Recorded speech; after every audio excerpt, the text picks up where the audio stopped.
자, 이번 영상에서 계속 이어서 하겠습니다. 우리 교재는 225페이지 20에서 24번 질문 여기 하겠습니다. 물가, 경제 질문이에요. 자, 물가는 상품과 서비스의 평균적인 가격으로 물가의 일단 개념이 나오는데 어렵지 않으니까 그냥 넘어가겠습니다. 경기 변동, 통화량의 변화에 따라 상승하기도 하고 하락하기도 한다. 그러니까 물가는 상승, 하락 이걸 반복하기도 한다. 그 다음에 이제 새로운 거 나왔죠. 인플레이션. 여기다 체크하고 인플레이션이라는 것은 물가가 지속적으로 상승해요. 물가가 방금 나왔던 물가가 올라가는 거 쭉쭉 올라가서 화폐의 구매력이 계속 하락하는 거. 구매력은 내려가는 거. 물가하고 구매력은 반비례 관계가 될 수밖에 없지. 그러니까 똑같은 물건인데 물건값이 비싸졌다. 그럼 구매력이라는 건 뭐냐면 한정된 돈으로 살 수 있는 그 수량 이렇게 생각하면 돼. 그래서 이 계속 하락하는 현상이고 디플레이션은 반대로 물가가 지속적으로 하락하고 물가가 쭉쭉 내려가 물건값이 싸죠. 그래서 화폐 가치가 계속 올라가는 것을 말한다. 그래서 일단 큰 개념 두 개 나왔지. 인플레이션, 디플레이션. 그 다음에 이러한 인플레이션이나 디플레이션이 발생하는 경우 여러 가지 경제적 비용이 초래된다. 이 경제적 비용이 여러 가지가 있다고 했잖아. 그거에 대해서 하나씩 설명하는 글이 될 것이다 라고 예측을 할 수 있네요. 이제 다음 문제 보자.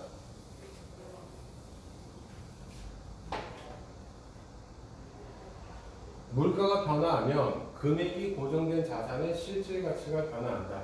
이 두 개만 체크하자. 물가가 바뀌면 금액이 고정된 자산의 실질 가치가 변화한다. 자산의 실질 가치 이렇게 됩니다. 물가가 바뀌면 이게 바뀐다. 예를 들어서 10년 후에 100만 원 받는 적금에 가입을 했어. 근데 10년 동안 물가가 10배 올랐어. 그러면 만기 시 지급받는 100만 원의 구매력은 10년 전에 10만 원의 구매력에 불과하게 된다. 물가가 10배로 뛰어버렸기 때문에 이런 경우는 저금을 안 하고 10년 전의 시점을 그냥 써버리는 게 낫지. 10년 후가 돼도 물가가 10배가 올랐으니까 10분의 1밖에 가치가 안 남아있는 거야. 그래서 이처럼 고정된 금액을 수령하는 계약을 체결한 사람은 고정된 금액을 수령하는 계약을 체결했다는 건 뭐야? 그냥 방금 같은 경우 10년 동안 저금을 해서 얼마 타겠다. 이거 계약을 체결한 사람은 인플레이션이 발생하면 손해를 보는 거지. 그 다음에 디플레이션이 발생한 경우 이득을 보게 된다. 인플레이션이 발생하면 왜 손해를 보죠? 인플레이션은 물가가 계속 올라가는 거잖아. 그러니까 10년 후의 시점에서 물가가 너무 많이 올랐기 때문에 10년 후에 돈의 가치가 또 떨어진다는 얘기야. 따라서 물가 변화가 예상된다면 경제 주체는 예상되는 물가 변화를 반영하여 손해보지 않도록 계약 조건을 정할 것이다. 이거는 이런 거 생각하면 돼. 국민연금. 우리나라 국민이라면 누구나 들어야 되는 연금 상품이 있어요. 국민연금이라고 합니다. 이거는 어떻게 하냐면 예를 들어서 쌤이 한 달에 10만 원씩 국민연금을 낸다. 그러면은 뭐 몇 개월, 뭐 10개월, 100개월 이렇게 해서 그 개월 수 후에 타는 금액이 물가 상승률을 감안해서 물가가 오른 만큼 더 쳐주게 돼 있단 말이야. 그러면은 내가 물가가 나중에 아무리 올라도 그만큼 보전을 받을 수 있는 게 국민연금 제도야. 근데 그렇게 하다 보니까 그러니까 예를 들어서 가입자들한테 받은 돈은 총 금액이 100만 원이야. 근데 물가가 120만 원이 됐어. 그럼 20만 원을 어디서 채워 넣냐 이거야. 그래서 맨날 국민연금이 재원이 없다, 돈이 없다 이러는 게 물가 상승률을 반영을 해서 돈을 주기 때문에 그런 거야. 그 다음에 어느 두 시점간 물가 수준의 변화율을 인플레이션율이라고 한다. 여기다가 줄여놓고 인플레이션율은 뭐다? 어느 두 시점간. 두 시점이니까 옛날, 현재, 미래 이렇게 해도 돼. 물가 수준의 변화를 인플레이션이라고 하는데 실질 이자율, 명목 이자율, 인플레이션율에 대한 예상 기대치인 인플레이션율과의 관계를 나타난 피셔 방정식에 따르면 이렇게 나오지. 이게 뭐라고요? 일단 실질 이자율, 명목 이자율 이런 것도 있어. 명목 이자율 먼저 설명해 줄게. 자, 고객님 우리 은행에서 저금하시면 연 10%의 이자를 드립니다. 이게 명목 이자율이야. 그러니까 겉으로 드러나는 이자율이 10%야. 1년 동안 10%의 이자를 드리겠습니다. 이게 명목 이자율이고 실질 이자율은 여기 본문의 개념이 안 나오더라. 여기다 이렇게 쓰세요. 명목 이자율에다가 물가 상승률을 뺀 게 실질 이자율이야. 이것도 선언. 모의고사에서 전화 한번 나왔습니다. 다시 한번 실질 이자율은 뭐라고요? 명목 이자율에서 물가 상승률을 뺀 거야. 근데 1년 후에 보니까 물가가 1%밖에 안 올랐다. 그럼 나는 10%에서 1% 뺀 게 내가 실질적으로 얻을 수 있는 이자 수익이 되겠지. 9%. 저게 실질 이자율이다. 그 다음에 방금 얘기했던 인플레이션율. 이 앞에 나왔던 거. 이거에 대한 예상치인 기대 인플레이션율. 이게 뭐야? 인플레이션율의 예상치가 기대되는 인플레이션율. 기대 인플레이션율의 관계를 나타낸 피셔 방정식에 따르면 명목 이자율은 실질 이자율과 기대 인플레이션율의 합과 같다. 그러니까 이거하고 이거 두 개 더하면 명목 이자율이 된다. 이거는 꼭 잘 정리해라. 이따 문제 풀 때 많이 나오더라. 명목 이자율은 실질 이자율 더하기 기대 인플레이션입니다.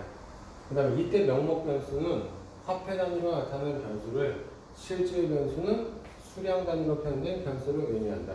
그러니까 명목은 뭐다? 화폐 단위, 실질은 수량 단위가 된다. 그 다음 볼게요.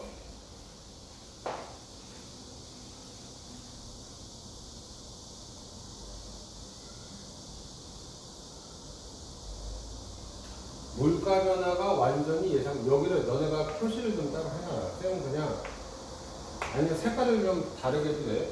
이게 두 가지가 나와. 물가 변화가 완전히 예상된 경우가 나오고, 이제 오른쪽 부분과 거기서부터는 물가 변화가 예상이 안 되는 경우가 나와. 그래서 두 가지 변수가 있습니다. 저거 잘 표시해놔. 물가 변화가 완전히 예상된 경우, 기대 인플레이션율에 따라 명목 이자율을 변화시켜서 실질 이자율을 고정시킬 수 있다. 이게 무슨 말이냐? 방금 우리가 뭐 했었어? 명목 이자율은 실질 이자율 더하기 기대 인플레이션이잖아. 그래서 기대 인플레이션율에 따라 명목 이자율을 변화시킬 수 있다. 기대 인플레이션율이 올라가면 어떻게 돼? 명목 이자율도 올라가겠지. 오케이? 그리고 실질 이자율이 고정이 돼. 이렇게 할 수 있기 때문에 물가 변화에도 불구하고 화폐 구매력을 일정하게 유지하는 계약을 체결할 수가 있다. 이와 같이 기대 인플레이션율의 변화와 그 다음에 명목 이자율 변화 사이에 1대1 관계가 성립한다. 이것을 피셔 효과라고 한다. 다시 한번 뭐라고요? 기대 인플레이션율의 변화, 그 다음에 명목 이자율의 변화, 얘하고 얘가 1대1 관계가 딱 성립되는 것. 이거를 피셔 효과라고 한다. 그 다음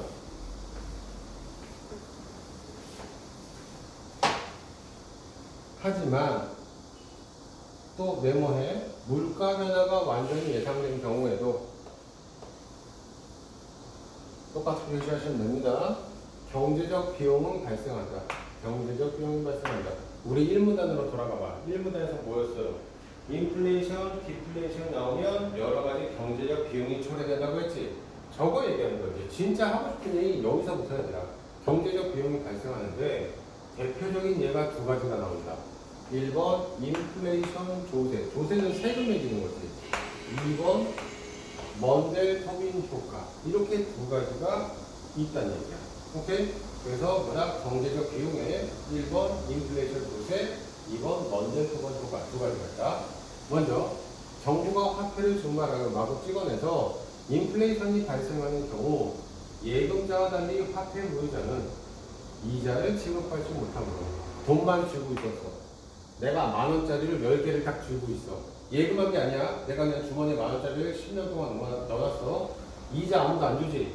은행에 너한테 이자를 줄 거 아니야. 그러니까 화폐만 갖고 있는 사람은 이자를 지급받지 못하기 때문에 인플레이션이 예상이 된다 하더라도 명목 이자율의 인상과 같은 방법을 통해서 화폐로 인한 실질 가치 하락을 보상을 받을 수가 없는 거야. 그러니까 돈만 움켜쥐고 있는 사람은 어떻게 할 수가 없다는 얘기야. 그래서 화폐를 보유할 경우 물가 상승에 따른 실질 구매력 감소로 인해서 손해를 보게 돼요. 그치? 돈만 쥐고 있는 사람은 물가가 올라가며 손해가 보게 된다. 그 다음에 반대로 그러니까 돈을 쥐고 있는 사람은 손해를 보게 되고 반대로 정부는 그만큼 이득을 보게 된다. 경제는 늘 그렇습니다. 누가 손해를 봐야 누군가가 이득을 보는 거거든요. 방금 같은 경우 지금 설명하고 있는 거는 돈을 쥐고 있는 사람이 손해를 보니까 돈을 찍어낸 사람, 정부가 아까 화폐를 증발한다 할지 막 찍어낸다고 돈을 찍어냈던 정부는 그만큼 이득을 보게 된다는 얘기야. 그래서 인플레이션이 발생하면 민간에서 정부 부분으로 부의 재분배가 발생한다. 이게 무슨 얘기냐면 민간 부분이 그거야. 화폐를 쥐고 있던 사람, 화폐를 보유하고 있던 사람이 정부 쪽으로 돈을 주는 효과가 나타난다는 얘기죠. 돈을 정부가 다 쓰라고 하는 거니까 이런 부의 재분배가 발생하는데 정부가 민간에 세금 부과하는 것과 똑같다. 이거는 세금 아니냐. 우리 화폐를 보유했던 국민들의 돈이 그게 다 정부로 가기 때문에 돈을 쥐고 있는 사람들이 손해를 본다. 즉 세금을 내는 것과 똑같다. 그래서 인플레이션 추세라고 한다. 이게 아까 1번이었죠. 뭐에 대한 1번이었어? 그거 기억해야지. 그게 흐름이야. 여러 가지 경제적 비용의 첫 번째가 이겁니다. 인플레이션 조세. 그 다음 2번. 이제 뭐 나올 차례지? 이제 너네 아까 저기 앞에서 번호 1번, 2번 했다고 보는데 또한 물가 변화가 완전히 예상되는 경우 이것도 또 이거야. 그러니까 큰 틀에서는 지금 여기가 다 뭐다? 물가 변화가 예상되는 경우에 대한 설명을 하는 거야. 경우라 하더라도 명목 이자율의 변화폭과 기대 인플레이션의 변화폭이 다를 경우 실질 이자율이 변화할 수 있다. 이것도 마찬가지로 아까 식 있었죠. 명목 이자율은 실질 이자율 더하기 기대 인플레이션. 이 그 식을 기억을 해야 돼. 명목 이자율의 변화폭, 그 다음에 기대 인플레이션의 변화폭, 이게 다를 경우지. 아까는 1대1이라고 했지. 1대1이 아닐 경우에는 실질 이자율이 변화할 수 있다는 얘기야. 아까 두 개가 1대1이었다는 게 어디 나오냐면 그 기업 피셔 효과이지. 그게 그거잖아. 인플레이션율의 변화와 명목 이자율 변화 사이에 1대1 관계가 성립하는 거. 근데 그게 아닌 경우 실질 이자율이 변화할 수도 있다. 그래서 예를 들면 디플레이션이 발생하여 그 다음 페이지 넘겨서 볼게요.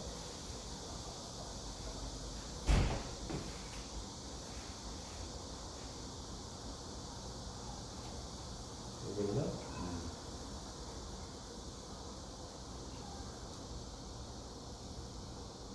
명목 이자율이 하락하지 않는 경우 붙여보자. 잠깐만요.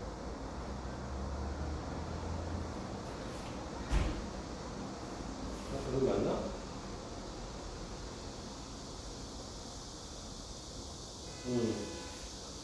명목 이자율이 하락하지 않는 경우 실질 이자율의 상승을 유발해서 이게 나올 수 있다.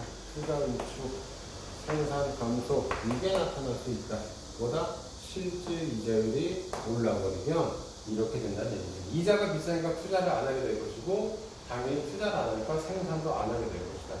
이처럼 물가 변화가 실질 변수에 영향을 주는 효과를 맨델 토번 효과라고 한다. 먼델이구나. 이것도 잘 기억하시고, 한편 예상되지 않은 인플레이션이나 디플레이션이 발생하는 경우 요만큼이 또 다른 얘기죠. 요만큼이. 그 왼쪽 페이지는 다 뭐였어? 왼쪽 부분에서는 어떤 게 완전히 예상되는, 물가 변화가 예상되는 경우고, 이거는 예상되지 않은 경우 이야기가 나오는 거야. 이로 인해서 예상치 못한 손해보거나 이득을 보는 경제 주체가 생기게 된다. 예상치 못한 인플레이션은 채권자의 부가 채무자에게, 채권자는 돈 받는 사람이지, 채무자에게 재분배되는 효과를 가져오며 채무자는 갚아야 되는 사람,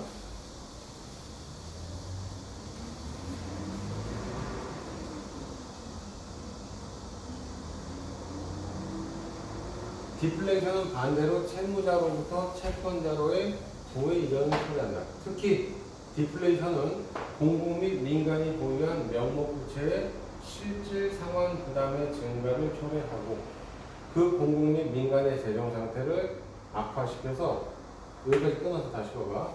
디플레이션은 뭐야? 물가가 점점 계속 내려가는 거지. 명목 부채가 뭐지? 겉으로 드러난 돈이잖아. 옛날에 100억을 빌렸지. 예를 들어서 공공 및 민간이 100억을 빌렸다고 해보자. 실질 상환 부담의 증가를 초래한다. 왜냐면은 100억을 빌려서 10년 후에 갚을 때 10년 후 100억에다가 이자를 추가해서 부담할 거냐. 근데 물가가 점점 내려가니까 어떻게 돼? 화폐 가치가 하락했지. 그러니까 옛날에는 100억, 10년 후에 110억이라고 보자. 이자까지 포함해서 110억인데 실질적으로 갚으려니까 그거보다 더 큰 돈을 갚아야 되는 효과가 나온 거야. 왜냐면 물가가 내려갔기 때문에. 옛날엔 100억을 갖고 다리를 하나 지을 수 있었어. 그래서 다리를 지었는데 물가가 내려가서 10년 후에는 다리도 짓고 예를 들어서 신호등도 10개를 세울 수 있었어.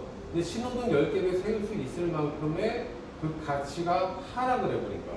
그게 실질 상환 부담의 증가라고 보는 거야. 이해되니?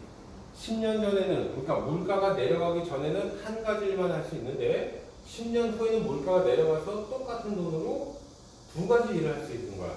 그러니까 두 가지 일을 할 수 있는 만큼 실질 상환 부담 증가가 늘어난다는 얘기야. 그래서 공공 및 민간의 재정 상태가 악화된다는 얘기입니다.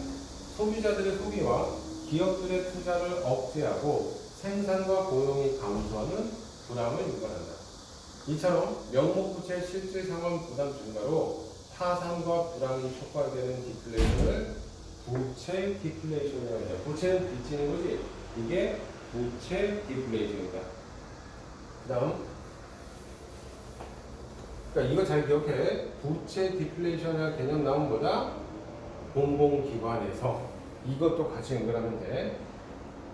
그 다음, 부채 디플레이션은 공공 및 민간 채무자의 대차 대조표 악화, 투자 생산 및 감소, 뭐 이런 것들 쭉 나오지. 그래서 금융기관 부실화로 디플레이션의 악순환을 또 이야기할 수 있다. 그 다음, 계속 이 얘기다. 예상치 못한 물가 변화다.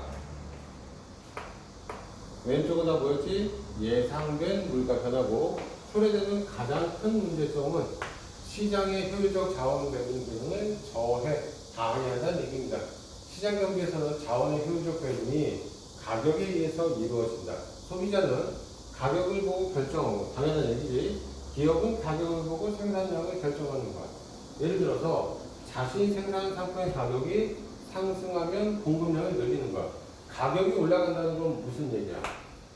가격이 상승한다는 것은 수요가 많아진다는 얘기지. 이거 봐라. 수요가 많아지네. 그러니까 가격이 상승하는 거잖아. 그러니까 그 수요가 올라간 수요만큼 공급량을 늘릴 수밖에 없는 거죠. 그래서 공급량을 늘리는데 이는 시장 실패가 발생하지 않으나 자동적으로 자원의 효율적 배분을 발생하는 거야. 그러니까 소비자와 기업이 알아서 자동적으로 생산량이 늘어났다가 줄어들었다 할 수 있다는 얘기야. 근데 그게 다르게도 해석할 수 있어. 그런데 예상치 못한 인플레이션이 발생하는 경우에는 이거는 예상했던 물가 상승이 아닌 거지. 예상치 못한 인플레이션, 예상치 못한 물가 상승이 발생했을 때는 상품 가격 상승이 시장에서의 초과 수요로 인한 가격 상승 때문인지, 이게 원래 이게 정상적인 거야. 아까 방금 설명했던 거, 수요가 많아져서 가격이 올라간 건지 아니면 일반적인 물가 상승 때문인지 구별하는 게 어려운 거야. 구별하기 어려우니까 물건을 더 만들어내기도 뭐하고, 왜냐면 수요가 늘어나서 가격이 오른 건지 아닌지 모르잖아. 그러니까 구별하기 어려워서 물건을 더 만들어야 될지 그대로 냅둬야 될지 모르겠다는 얘기야. 만일 인플레이션에 의해서 상품 가격이 상승했음에도 불구하고 생산량을 늘리면 어떻게 돼? 재고량이 많아지겠지. 물건의 수요가 많아서 물건 생산량을 늘렸으면 다행인데 그게 아니라는 얘기지. 생산량을 늘린다면 자원의 비효율적인 배분을 한다.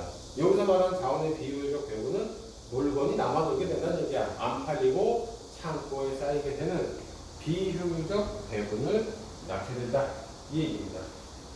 그 다음에 이제 문제 한번 보세요. 아니면 영상 잠깐 끊어서 여러분들이 한번 다시 정리하고 문제를 좀 보셔도 그게 가장 좋습니다.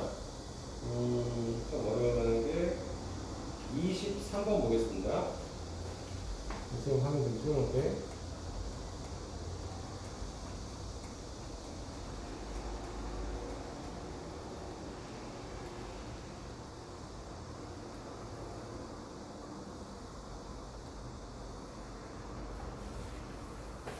상품 가격은 10만원.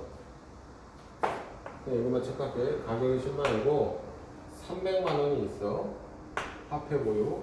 구매 가능한 상품 수량. 이거는 뭐야? 30개가 되죠. 구매 가능한 상품 수량. 똑같은 말이 실질 구매력이다. 이게 30개래. 만약 정부의 화폐 증발로 물가가 상승하여. 자, 이제 여기서부터 여기까지 보면 무슨 말 떠올려야 돼? 딱 보기 보고 떠올려야 되는 말이 인플레이션 조세 이거지. 정부가 화폐를 막 돈을 찍어내. 물가가 상승해. 그러면 인플레이션 조세가 나타날 수 있는 거잖아. 이 상품의 가격이 15만원으로 올라갔어. 5만원 올라갔네. 민간은 이제 20개의 상품밖에 구매할 수 없게 된다. 구매력이 내려간 거지. 즉 정부의 화폐 증발이 유발한 인플레이션으로 인해 민간은 상품 10개만큼의 실질 구매력 감소를 경험하는 거야. 그럼 그 10개만큼 누가 가져간다는 얘기야? 정부에서 세금으로 걷어들인 것과 같은 효과를 얻게 되는 거지. 그래서 민간의 실질 구매력 감소분을 일반하면 다음과 같다 이렇게 하는데 쌤은 식 보지도 않았어요. 어차피 이런 거 안 물어보니까. 자, 그 다음에 이제 문제 여기 공문 보고 할게요.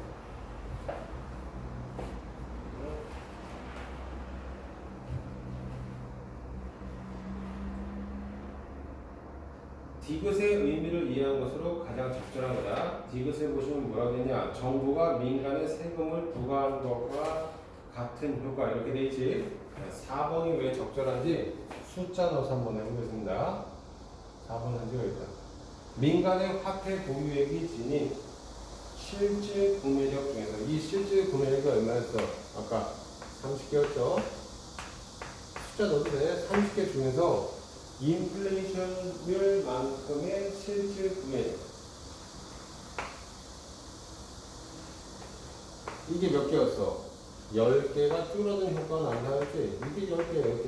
10개만큼을 정부에서 세금으로 부과하는 것과 같은 효과가 나타내는 게 인플레이션 조세였잖아. 그래서 정답을 적절한 걸로 4번으로 하시면 됩니다. 그 다음에 또 다음 나머지 문제는 우리가 현장 수업할 때 또 질문 못 해봤으면 받도록 하겠습니다. 그 다음에는 이제 우주선 이야기 나온 거 25에서 30번 부분 보겠습니다.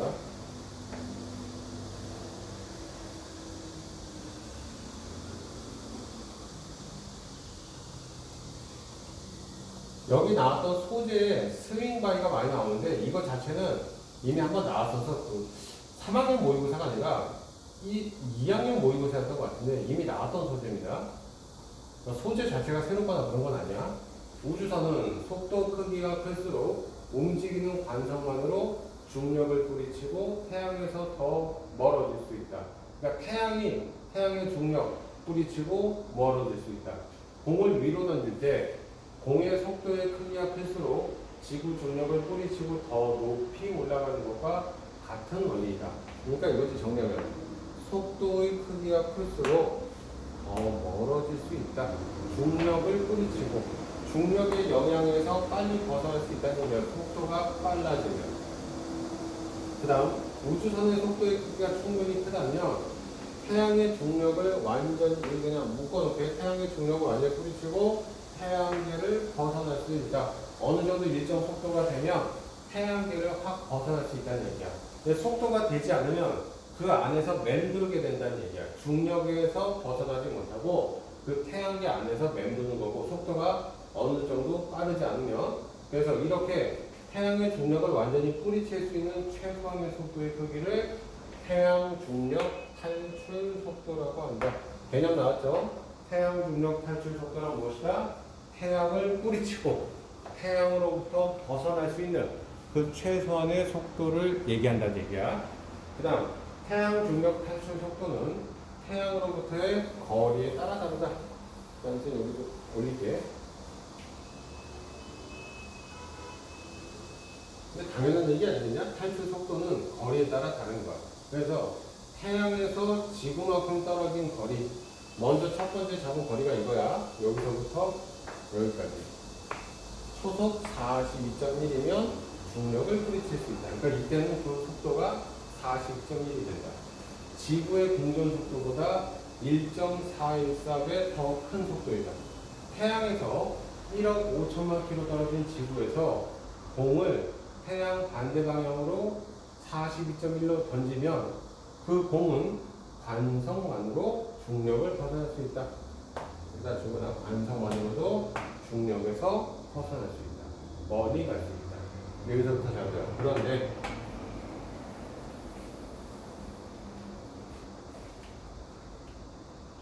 지구에서 출발한 우주선은 이미 지구 공전 속도를 덤으로 얻고 가기에 지구가 이렇게 태양을 돌지 그 속도를 덤으로 얻고 가기 때문에 태양계를 벗어나기 위해서 로켓 추진으로 가속한 속도의 크기는 그만큼 줄어드는 거야. 그러나 아쉽게도 지구에서 발사된 우주선이 태양 중력 탈출 속도와 공전 속도의 차이인 12.3에서 이 12.3이라는 게 어떻게 나왔냐면은 초속 42.1에서 앞에 나왔던 속도죠. 초속 29.8 이거는 이겁니다. 여기 공전 속도 이거야. 그래서 이것만으로는 완전히 벗어날 수 없다. 왜냐면 지구 중력도 벗어나야 되는 거야. 그러니까 이 속도가 추가가 되는 거야. 그래서 어떻게 해야 되냐? 여기 있다. 여기서부터 태양 중력 탈출 속도 빼기 공전 속도. 오케이? 그게 12.3이지. 근데 그거에다가 플러스 해야 되는 게 지구 중력이잖아. 그거를 플러스 하는 거야. 그래서 계산하면 요게 나오는 겁니다. 16.7. 그러니까 어디 가서 12.3보다는 훨씬 더 늘어나지. 그 늘어난 이유가 뭐다? 지구 중력도 벗어나야 되기 때문에 이만큼을 고려를 해야 된다는 얘기야. 그래서 단순하게 태양 중력, 요 부분, 태양 중력 탈출 속도 빼기 공전 속도, 요거만 해서는 값이 안 나오고, 거기다가 지구 중력을 계산을 해서 넣은 값이 16.7이 된다. 그래야 여기 나오죠. 태양계를 완전히 벗어날 수 있다는 거죠. 그 다음 볼게요.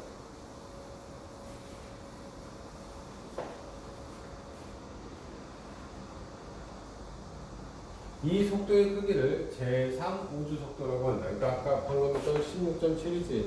이거를 제3 우주속도라고 한다. 그런데 제3 우주속도는 지구에서 출발한 우주선이 태양계를 벗어나기 위한 최소한의 속도가 16.7이지. 최소한의 속도이기 때문에 이 속력으로 출발해서 태양계 외곽이나 먼 곳에 가려면 오랜 시간이 걸리는 거야. 그래서 빨리 가려면 더 큰 속도의 크기가 필요하다. 그러니까 어디 가서 16.7 이것만 갖고는 안 된다. 빨리빨리 도착해야 되잖아. 그래서 더 속력이 크게 필요하다. 그 다음 볼게요. 우주선의 속도의 크기를 크게 하기 위해서는 많은 추진체가 필요하다. 그러니까 이거 있잖아. 우주선 발사하면 밑에서 확 나오면서 쫙 올라가는 것이 이게 추진체잖아. 근데 이거는 무겁게 하잖아. 또 다른 문제가 생기지. 그런데 우주선 항행 중에 추진체를 쓰지 않고도 우주선의 속도의 크기를 증가시킬 수 있는 마술 같은 방법이 있대요. 추진체가 없어도 되는, 추진체가 없이도 우주선의 속도를 확 올려줄 수 있는 마술 같은 방법이 있다 라고 얘기하는 거야. 이제 드디어 그거 나오는 겁니다. 스윙바이. 공전하는 행성 근처를 지나가면서 속도를 변화시키는 방법. 여기다 적으세요. 공전하는 행성 근처를 지나가는 거야. 그러면서 속도를 확 올려주는 거야. 그래서 똑같이 불리는 이름이 스윙바이, 슬링샷, 중력동 등으로 불린다. 그냥 그래서 대부분 스윙바이라고 많이 씁니다.